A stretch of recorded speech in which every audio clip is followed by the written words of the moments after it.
Hello everyone, good morning.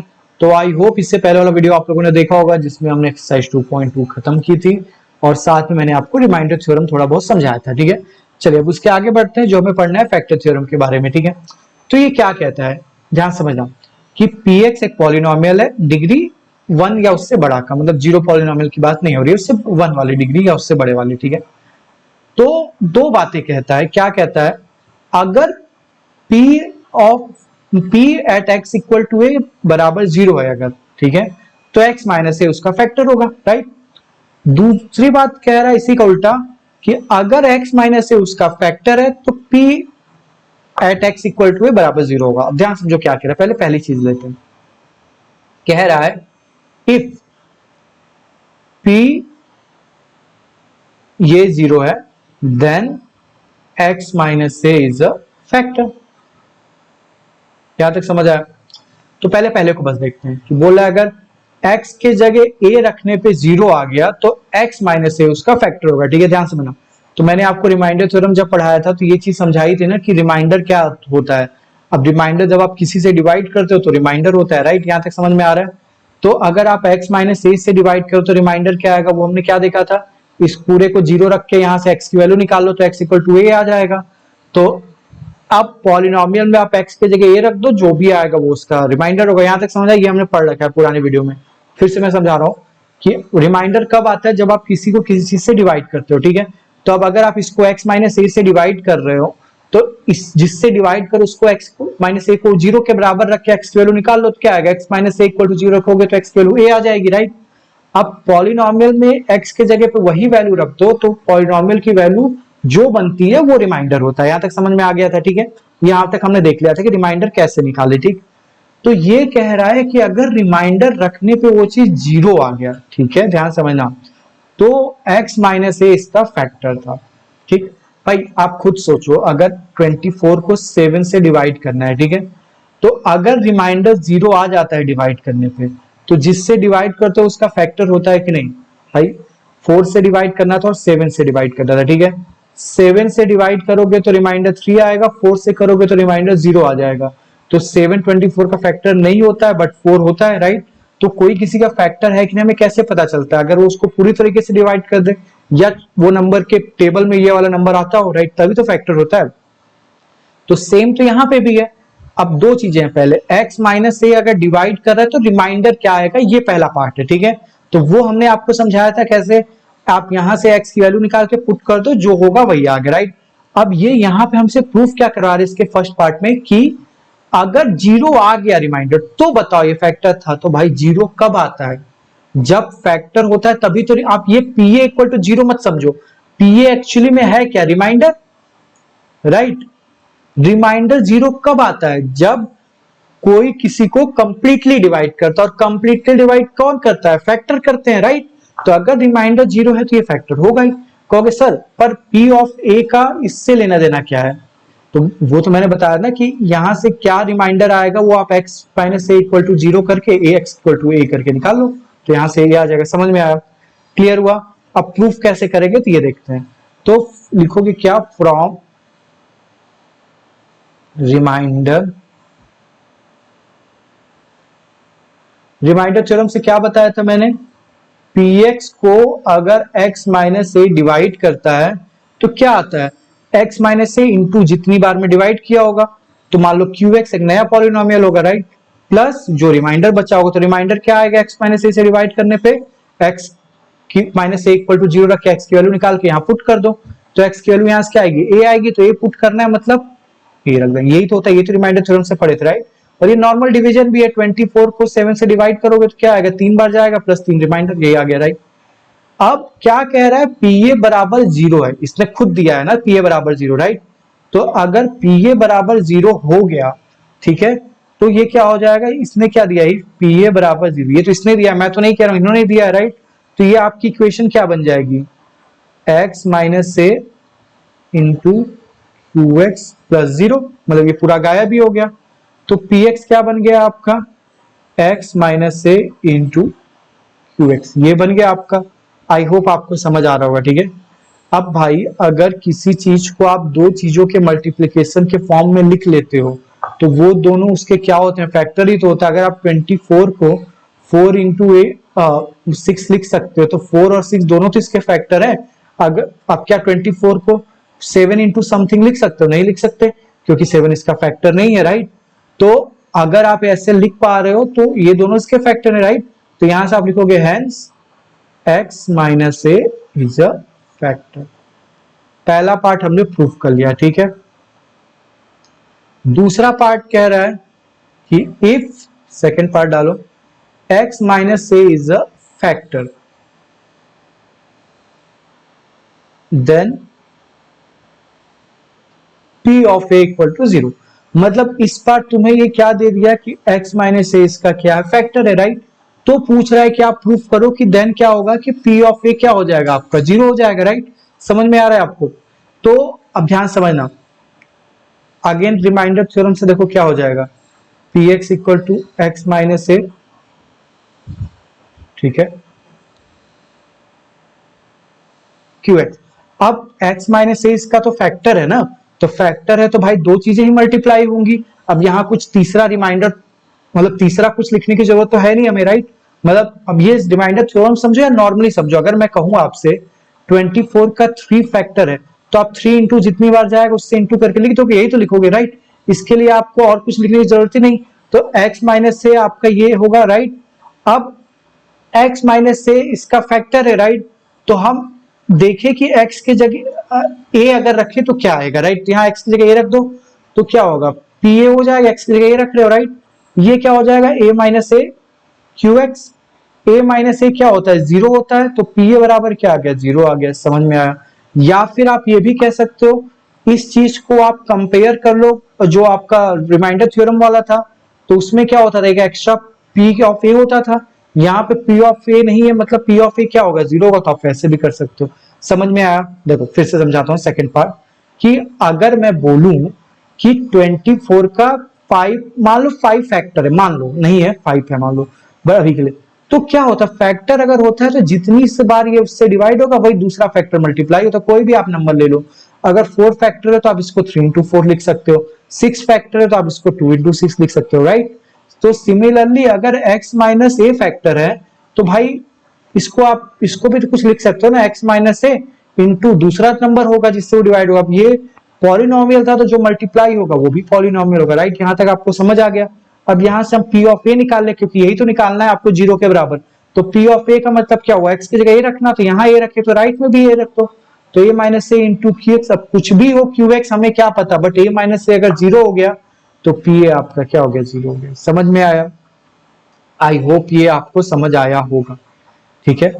ध्यान से समझना, ये बहुत इंपॉर्टेंट है। फैक्टर थ्योरम उतना इंपॉर्टेंट नहीं है, आपको जो मैंने बताया रिमाइंडर निकालने का तरीका रिमाइंडर थ्योरम से वो इंपॉर्टेंट है, ठीक है। अब आते हैं फैक्टराइजेशन पार्ट पे, ध्यान से समझना। देखो फैक्टराइजेशन होता क्या है, आप सबने पढ़ा होगा, प्राइम फैक्टराइजेशन पढ़ा होगा और भी पता नहीं क्या क्या आप लोगों ने पढ़ा होगा। तो फैक्टराइजेशन का मतलब होता है, सिंपल से टर्म में बताऊं अगर, तो मल्टीप्लाई के फॉर्म में लिखना नंबर को, ठीक है, या जो भी चीज दिया हुआ है, ठीक है। जैसे मैं कहूं 18 का फैक्टराइजेशन कर दो, ठीक है, तो ये 18 मल्टीप्लाई के फॉर्म में तो नहीं दिख रहा है, तो 18 एक नंबर दिख रहा है, आप इसको मल्टीप्लाई के फॉर्म में लिख दो। तो एक बच्चे ने ये लिखा, मैंने कहा बात सही है तुम्हारी। दूसरे ने ये लिखा, मैंने कहा तुम्हारी भी बात सही है। तीसरे ने ये लिखा। तो ये सब इसका क्या है, फैक्टराइजेशन, क्योंकि इन सब जगह पे 18 आपका मल्टीप्लाई के फॉर्म में लिखा। देखो मतलब भी 18 ही है हर जगह, देखो 1 इंटू 18 18, 2 इंटू 9 18, 3 इंटू 6 18, राइट। तो ये हो गया 18 का फैक्टराइजेशन, ठीक है। आई होप आपको समझ आया होगा। बट वहीं पे हमने पढ़ लिया था प्राइम फैक्टराइजेशन, तो उसमें क्या होता है, उसमें भी मल्टीप्लाई के फॉर्म में ही लिखते हो, बट नंबर सारे प्राइम होने चाहिए। देखो सारे प्राइम नहीं है तो वहां पे हम कुछ और तरीके से करते हैं, बट रहते वो भी मल्टीप्लाई के फॉर्म में, अगर आपको याद होगा, राइट। तो अब हमें क्या करना है, इसको फैक्टराइज करना है, तो मतलब इसको मल्टीप्लाई के फॉर्म में लिखना है, ठीक है। तो लीनियर का तो फैक्टराइजेशन हो नहीं सकता। कहोगे क्यों सर, लीनियर का फैक्टराइजेशन क्यों नहीं कर सकते भाई। जब लीनियर में क्या है, मान लो एक ये है x+1, ये लीनियर है।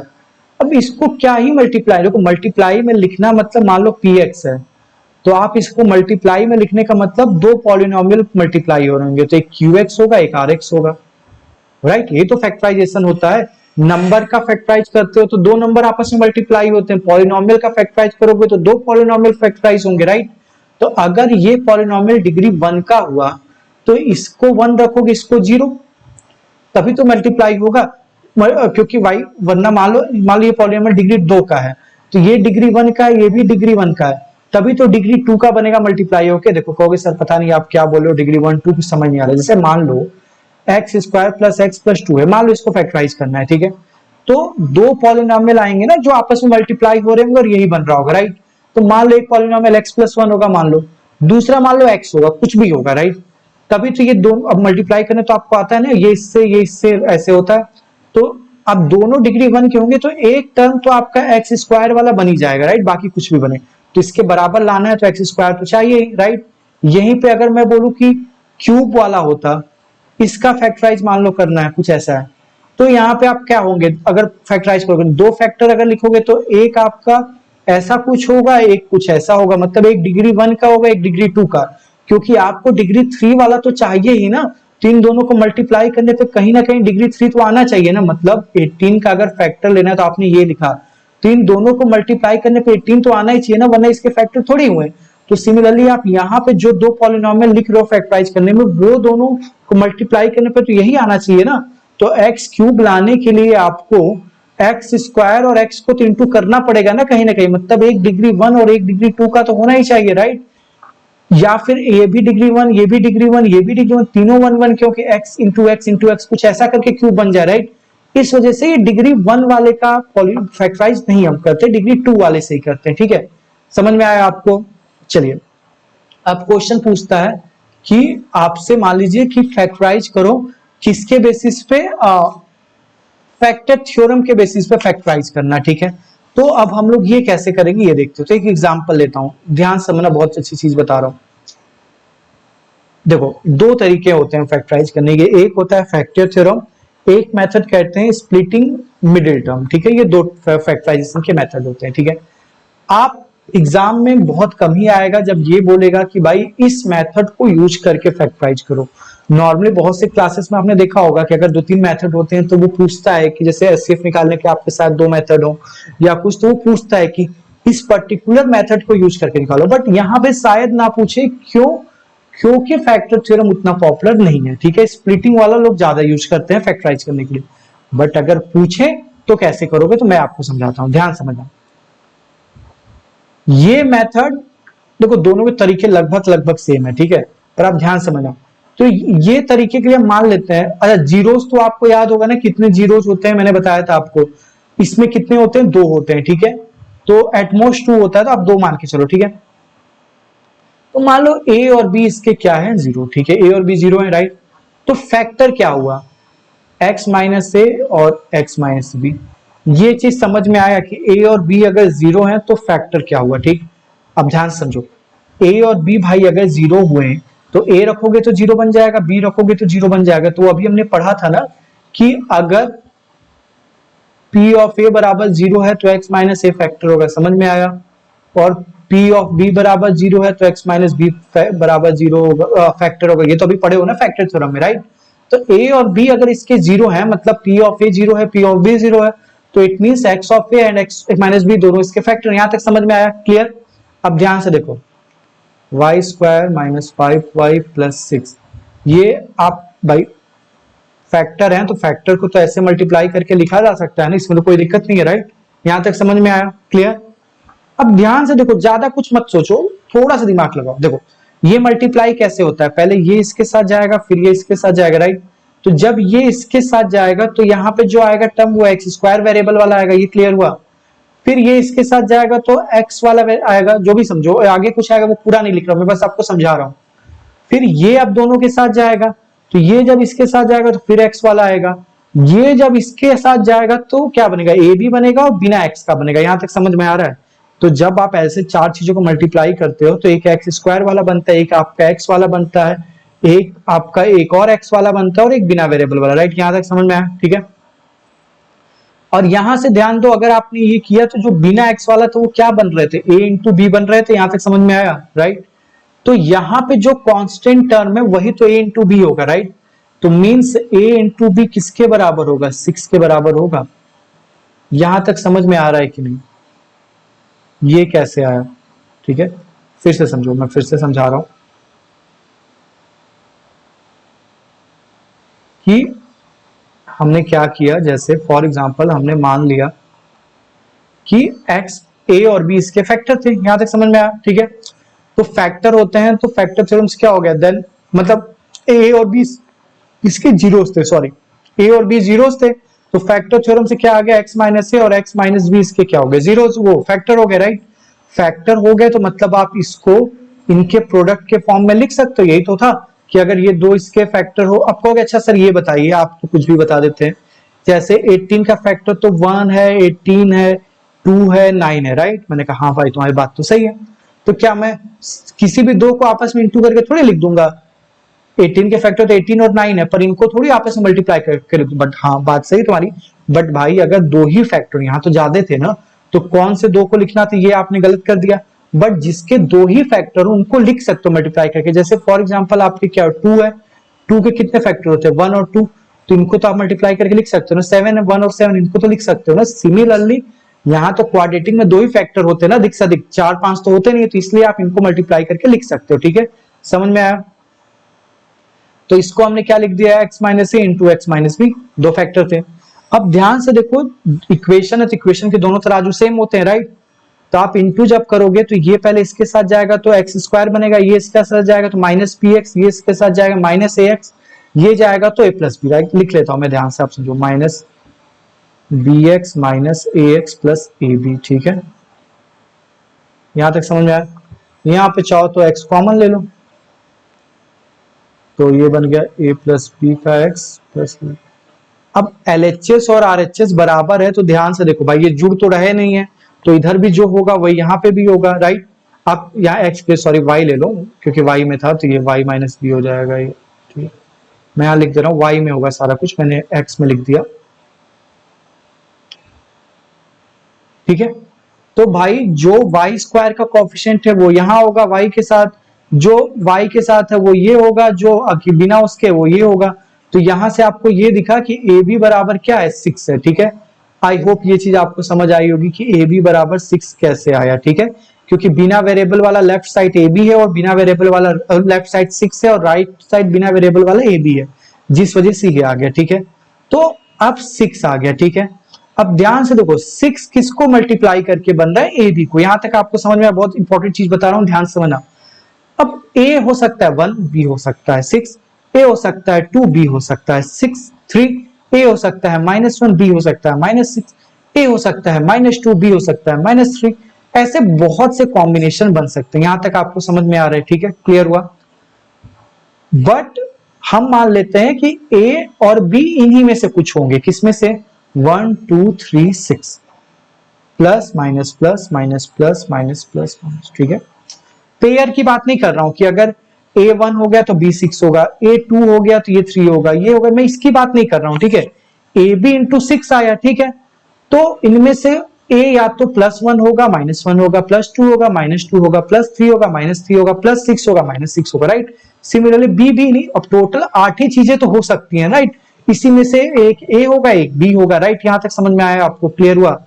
तो आपको क्या करना है कि जो आया है कांस्टेंट टर्म वो आपको पता चल गया एक बी के बराबर होता है, राइट। आपको उस कांस्टेंट टर्म के सारे फैक्टर लिख देने हैं प्लस माइनस के साथ, ठीक है। यहां तक समझ में आया। तो या तो ये +1 हो सकता है, +2 हो सकता है, +3 +6, कोई भी हो सकता है, कौन होगा मुझे नहीं पता, उससे फर्क नहीं पड़ता, ठीक है। यहां तक समझ में आया। अब मान लो 1 होता, ठीक है, मान लो 1 है, कोई भी ए या बी कोई भी 1, तो ये दोनों तो इसके जीरोस थे ना, यहां तक समझ में आया। तो अगर ये इसके जीरोस थे तो 1 रखने पे क्या होना चाहिए, 0 होना चाहिए। मान लो आप मानते हो a बराबर 1 था, ठीक है। तो अगर a फैक्टर है pa बराबर 0 है, तो a की जगह जब 1 रख रहे तो भी तो 0 आना चाहिए, राइट। तो pa 1 बराबर भी 0 आना चाहिए, ठीक है। तो देखिए आ रहा है कि नहीं, राइट। तो क्या था आपका y स्क्वायर -5y + 6 था, राइट। तो -5y + 6 था। तो जब 1 रखोगे तो 1 -5 + 6, तो क्या हो गया आपका, ये देखो 7 हो गया, ये 2 आ गया। तो नहीं है, तो मतलब a बराबर 1 तो नहीं है, यहां तक समझ में आया। -1 रख ले, -1 रखोगे तो ये अभी भी 1 हो जाएगा, ये माइनस माइनस +5 हो जाएगा, +6 हो जाएगा, अभी भी नहीं हुआ। 2 रख लें तो P ऑफ 2 रखें, तो जब 2 रखें तो ये क्या होगा, 2 का स्क्वायर 4 -5 और ये 10 हो जाएगा +6, ये क्या आपका बन गया 0। तो एक 0 जिसका क्या था 2। आई होप आपको समझ आया होगा कि एक 0 जिसका 2 कैसे हुआ। ठीक है, तो a की वैल्यू हमने जब क्या रख दी 2 रख दी, तो ये पूरा आपका क्या हो गया 0 हो गया। ठीक है, दूसरी वैल्यू 3 रख के देख लें, 3 रखा तो y का स्क्वायर था, अब 3 का स्क्वायर करोगे तो क्या हो जाएगा 9 हो जाएगा, -5 इंटू 3 का तो 15 हो जाएगा, +6 ये भी रखने पर 0 हो गया, तो एक वैल्यू 3। दो ही 0 होते हैं तो एक 0 आपका 2 आ गया, एक 3 आ गया। आई होप ये समझ आया होगा, थोड़ा लेंदी लग रहा होगा इसलिए ये मेथड मैंने बताया यूज नहीं करते हैं ज्यादा। अभी हम क्वेश्चंस इस पे लगाएंगे तो ये आपको वैसे समझ आ जाएगा। ठीक है, तो चलिए इसमें इतना ही, नेक्स्ट में हम लोग दूसरा मेथड देखेंगे और फिर एक्सरसाइज देखेंगे। ठीक है, तो अभी इतना ही, थैंक यू।